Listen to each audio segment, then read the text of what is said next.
உள்ள ஏத்துனது எங்களுக்கு தெரியாது. அந்த இடத்துல அந்த வீடியோல கூட பாருங்க, அந்த வீடியோல அவங்க மட்டும் தான் இருப்பாங்க, நாங்க எல்லாம் ஒருத்தர் கூட அதுல இல்ல.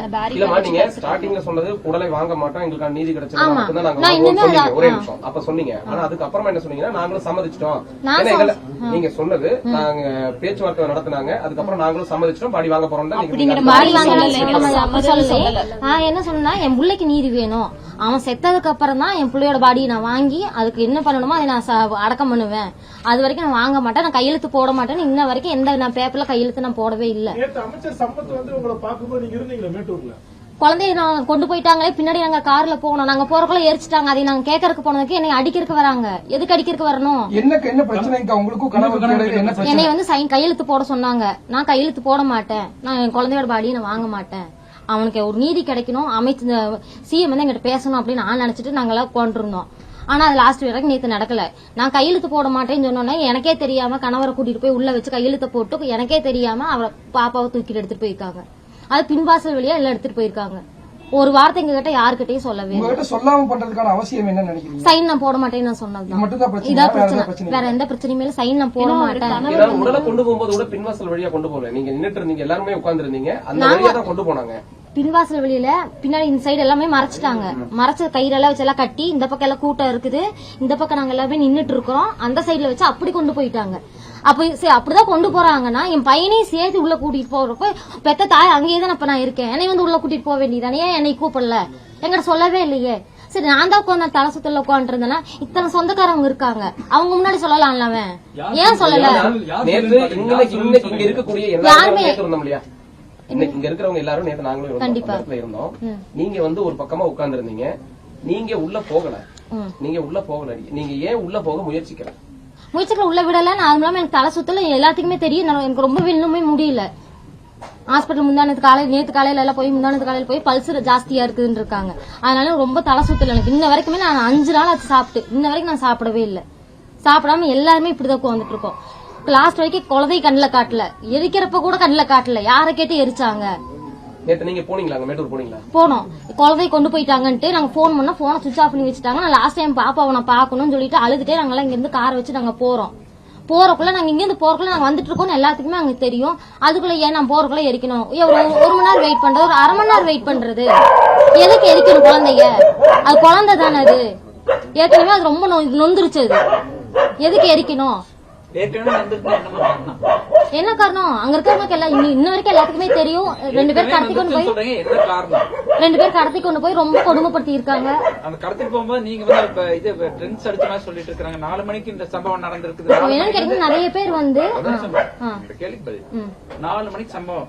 அந்த கார்த்தின்னு சொல்லி ஒருத்தர் உங்க கூட இருந்திருக்காரு, ட்ரிங்க்ஸ் உங்களுக்கு வாங்கிட்டு இருக்காரு 5 மணில சொன்னது தகவல்.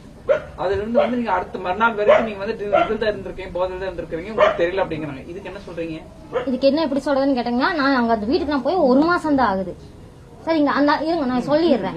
ஏன்னா ஆரம்பத்துல வந்து சொன்னாதான் உங்களுக்கு தெரியும். ஏன்னா இப்ப வந்து எல்லாம் தேவையில்லாத நிறைய வருது வெளியே. இப்ப வந்து நாங்களே குழந்தை போயிடுச்சு உட்காந்துட்டு இருக்கிறப்போ புதுசா என்ன இது கட்டுக்கதை இத்தனை வருஷமா இவங்க எல்லாம் எங்க கூட இருக்கிறாங்க. என்னை பத்தி எல்லாத்துக்குமே இங்க இருக்கிறவங்களுக்கு தெரியும். எதுக்கு அவங்க தேவையில்லாத பேசணும்? அப்ப என்ன அவங்களுக்கு சப்போர்ட்டா? பெத்த தாய் குழந்தை இழந்துட்டு நாங்களாம் இங்க உட்காந்துட்டு இருக்கோம்.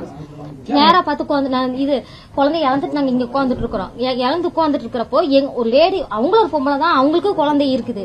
அப்ப எங்களுக்கெல்லாம் சப்போர்ட் பண்ணாம அவங்களுக்கு சப்போர்ட் பண்றாங்க அப்படின்னா அவங்களுக்கு அதுல உடந்தே இருக்கா? தேவையில்லாம எதுக்கு இது பேசணும்?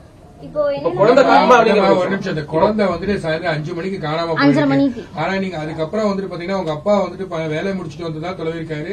நீங்க அது வரைக்கும் வந்து இந்த குழந்தை மிஸ் ஆனது கூட தெரியாம நீங்க எப்படி இருந்தீங்க? எப்படி சொல்றது, இது வந்து இத்தனை நாள் நான் சொல்லக்கூடாதுன்னு இருந்தேன். அவர் வந்து ஃபுல்லா தண்ணி அடிப்பாரு. சரிங்களா, நான் சொல்லிடுறேன். நான் அவர் தண்ணி அடிக்கிறப்போ என்ன பண்ணிருக்காரு, முந்தானத்து அவர் குழந்தை காணாம போறக்கு ஒரு நாளைக்கு முன்னாடி கருப்பு கலர் ஜூஸ் என்னமோ ஜூஸ்ல வந்து வாங்கி கலந்து ஃப்ரிட்ஜுக்குள்ள வச்சிருந்திருக்காரு. அது எங்களுக்கு தெரியாதப்ப என்ன பண்ணிருக்கேன், எல்லா வேலையும் நான் முடிச்சுட்டு தூங்கி எந்திரிச்சிட்டு ஒரு 2 மணி இருக்கும். 2 மணிக்கு எந்திரிச்சு சரி ரொம்ப தொண்டையில வந்திருக்கு, சரி ஜில்லுன்னு ஃப்ரிட்ஜுக்குள்ள இருக்கேன். அதை எடுத்து ஒரு முடக்கு தான் குடிச்சு, அது குடிச்சு அது ஒரு மாறு இருந்ததுன்னு சொல்லி அப்போதே அதை தூக்கி அதை வச்சு போட்டு அந்த டைம்ல எனக்கு என்ன ஆச்சுன்னு அந்த ஒரு மணி நேரத்துக்குள்ள ஒரு மாதிரி தலை சுத்தி வந்து நான் படுத்துட்டு இருந்தப்ப அந்த பாப்பா என்ன நிக்கிறது, கடைக்கு போயிருக்கா. அந்த டைம்ல இந்த மாதிரி ஆகும்னு எனக்கு தெரியாது. இவன் எதுக்கு வாங்கி அதை கலந்து வீட்டுக்குள்ள வைக்கணும்? இதே குழந்தை எடுத்து குடிச்சிருந்தா என்ன ஆகுறது சொல்லுங்க. இப்போ நீங்க அதே வீட்டுக்குள்ள பியர் பாட்டில், குவார்டர் பாட்டில்ல சரக்கு இதெல்லாம் இருந்தது, ஒரு போட்டோ ஒண்ணு வெளியாயிருக்கு. அது நீங்க பாத்துப்பீங்களா என்னன்னு தெரியாது. அது வந்து ரெகுலரா இருக்கு, உங்களுக்கு வந்து மது பழக்கம் தொடர்ச்சி இருந்துட்டு இருக்குது அப்படின்றது சொல்றவங்க 1000 சொல்லாங்க சார். இப்போ நான் சொல்றேன், சொல்றவங்க 1000 சொல்லலாம். இத்தனை நாள் இதெல்லாம் வெளியே வராதது இப்ப எதுக்கு வரணும்னு தான் நான் இப்ப அந்த வீட்டுக்கு போய் 1 மாசம் ஆகுது. அந்த 1 மாசத்துல என்னை பத்தி அவங்களுக்கு என்ன தெரியும்? இந்த 10 வருஷமா அவங்க கூட நான் இருக்கேன். அந்த ஆள் என்னென்ன பண்றாருன்னு எனக்கு தான் தெரியும். 10 வருஷமா அவங்க வந்து பாக்குறாங்களா வீட்டுக்குள்ள? நான் என்ன பண்ணணும்னு அவங்களுக்கு தெரியுமா? முதல்ல வீட்டுக்குள்ள என்ன நடக்குதுன்னு அவங்களுக்கு தெரியுமா? தேவையில்லாம நாங்களே ஒண்ணு போயிடுச்சு, நீங்க இழந்து நாங்க இங்க உட்காந்துட்டு இருக்கிறப்போ இந்த பொண்ணு அதுவும் ஒரு பொண்ணு தான், அவங்களும் குழந்தைய வச்சிருக்காங்க. எதுக்கு இந்த மாதிரி பேசணும் தான் நான் கேக்குறேன். இந்த கார்த்தியை வந்து உங்களுக்கு ஏற்கனவே தெரியுமா தெரியுதா? பக்கத்து வீடு தான் அவங்க. பக்கத்து வீட்டுல நாங்க அந்த வீட்டுக்கு போய் கரெக்டா 10வது நாள் அவங்க வந்து காலி பண்ணிட்டாங்க. காலி பண்ணி போனதுக்கு அப்புறம் தான் அவங்க வீட்டுல 2 பிள்ளை இருக்குது. பிள்ளை இருக்கிறப்ப என் பாப்பா போய் அங்க விளையாடுறப்ப அந்த குழந்தைக்கு வந்து அவங்க வந்து திங்கறக்கு வாங்கி கொடுத்துருக்காங்க. அந்த பாப்பா அங்கேயே சாப்பிட்டு விளையாண்டு வந்துருவா. சரிங்களா? கார்த்தியினுடைய மனைவி வீட்டுல தான் இருந்தாங்களா? அவங்க வீட்டுல இருந்தாங்க. என்னன்னு எனக்கு தெரியல. கார்த்தியோட தான் கார்த்தி மனைவி. ஆமா, அவங்க இன்னொரு பையன், அவங்க பொம்பளையோட தம்பிங்கிறாங்க. அவன் ஒருத்தன், அப்புறம் அவன் கார்த்திங்கிறவன். அவன் பேர் கூட தெரியாது. எல்லாம் நியூஸ்ல அவன் வந்ததுக்கு அப்புறம் தான் எனக்கு அவனோட பேர் கார்த்திக்னே தெரியும். அதுக்கப்புறம் தான் இந்த 3 அண்ணா எனக்கு தெரிஞ்சது. அவங்க 3 பேருமே அந்த வீட்டுல தான் இருந்தாங்க. அப்ப அந்த 2 பிள்ளைகளும் அந்த வீட்டுல தான் இருந்ததுங்க. அதுக்கப்புறம் தான் வீடு பின்னாடி சைடு ஒரே ஒரு சேவூர் தான், அடுத்த கட்டுல அவங்க போனாங்க குடி. கார்த்தி அடிக்கடி உங்க வீட்டுக்கு வந்து போயிட்டு இருக்காரு ஒரு நண்பரா? அவங்க வரமாட்டாங்க. காலி பண்ணி போனதுல இருந்து வீட்டுக்குள்ள வரக்கூடாதுன்னு வீட்டுக்காரமா சொல்லி வச்சுட்டாங்க. அதனால சம்பவம் நடந்த அன்னைக்கு நீங்க சொன்னது உதவி செய்யறேன்னு சொல்லி அடிக்கடி வருவான்னு நீங்க சொல்லிங்களே. உதவி செய்யறோம். அவங்க எதுக்கு வராங்க? அந்த வீட்டுல இருக்கும்போது அவங்க வீட்டுக்கு வருவான். அவங்க வீட்டுல தான் இருந்தாங்க. அங்க இருந்து போவாங்க. காலி பண்ணிட்டு போனதுக்கு அப்புறம் அவங்க ஒரு நாள் கூட வந்தது கிடையாது. காம்பவுண்டுக்குள்ள புரியல. தேடினது வந்து என்னன்னா, குழந்தை காணாம போயிடுச்சு, நாங்க தொலைவிட்டு இருக்கிறப்போ எங்க கூடவே அந்த பொம்பளையும் இருக்கா. அந்த அவன் கார்த்தி இருந்தானே என்ன அந்த இடத்துல இன்னொருத்தர் நீங்க சொல்லுங்க. தேடினாங்க வந்து இன்னொருத்தர் கூட இருந்தா மோகன் அவன் இருந்தான். அவன் வந்து எங்களுக்கு என்ன பண்ணிட்டா, டைவர்ட் பண்ணி விட்டான். இன்னொரு தாத்தா வந்து ஸ்கூட்டில போயிருக்காரு. பாப்பா வந்து அந்த ஸ்கூட்டில தான் போனா அப்படின்னு வந்து எங்களை டைவர்ட் பண்ணி விட்டுட்டாங்க. அதுக்கப்புறம் அவரை பார்த்தா கேமரால அவரு இல்ல, இவன் தான் வண்டியில் இப்படி ஏத்திட்டு போயிருக்கான். இன்னொரு கேமரால ரெக்கார்ட் ஆயிருக்கு. இவன் தான் கூட்டிட்டு போயிருக்கானே ஒளிஞ்சு இன்னொருத்தவங்க கிட்ட டைவர்ட் பண்ணி விட்டாங்க. அதுக்கப்புறம் தான் போலீஸ் வந்து அவங்க வந்து ரொம்ப கஷ்டப்பட்டு கண்டுபிடிச்சாங்க.